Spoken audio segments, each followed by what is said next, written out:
Absolutely, Tana. You have brought up a very, very important, very pertinent point, the psychology of competition.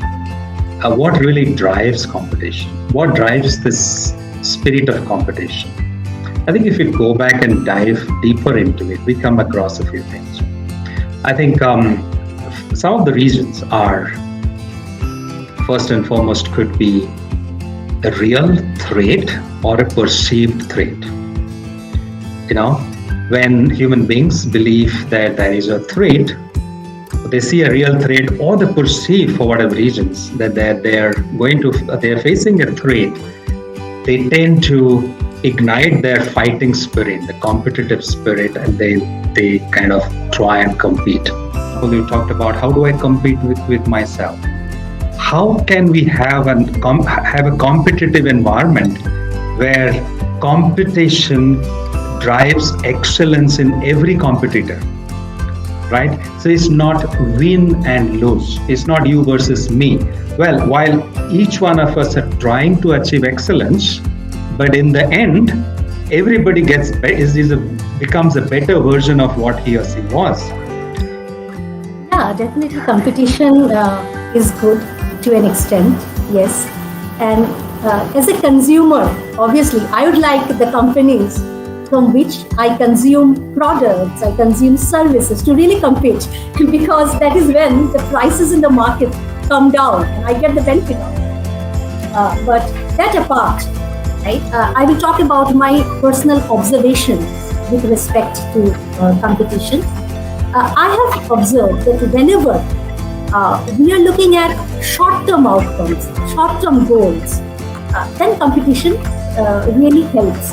For example, say I want to get good marks in a particular examination. So I study hard and put that effort, maybe burn the midnight oil, and I eventually end up getting those marks. Say I want to win a match in a sporting event. So I train harder, practice, and then I eventually win that match.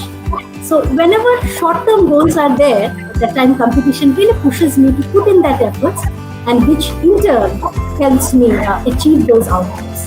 Oh yes, that's right. So competition is an integral part of the business world, the corporate world. And as you rightly said, you get a few examples, and then competition has driven innovation, creativity, and ultimately competition also has helped the consumers and the customers benefit. But at the same time, competition also has taken an ugly turn in the business world, in the corporate world. I'll give you an example. The pharmaceutical companies, when they try to invent a drug, each one of them spends millions of dollars to invent the drug, and each one of them tries to be the first one to invent it. The first one, so that nobody else can invent it before they do. And the fundamental thinking behind this is our investment, the investment that we are making should become fruitful. The investments that others are making should go west. There is no scarcity of resources. If you look at this universe is a representation of a vast expanse. It's a representation of abundance. So the reality is there is plenty for everyone. But it's a perceived scarcity that plays up in the mind. That is the psychology of competition. And the fact of the matter is, while human beings have competitive spirit, they also have a collaborative spirit. Excellence. I remember a very interesting story. A few German tourists were touring different places in India, and they were visiting a temple under construction, and there was an artisan who was actually making a statue. And when they came near him, they found that he's making a statue, and exactly a very similar looking statue is lying next to the statue that he is making. And they asked him, do you need two statues of the same type? He said, no, I only need one. But they asked, but you are making a second one. You already have one. He said, no, it has a defect. He said, it has a defect? What defect it has? It said, there's a small defect in its nose. The tourist asked, "Where are you going to place this statue?"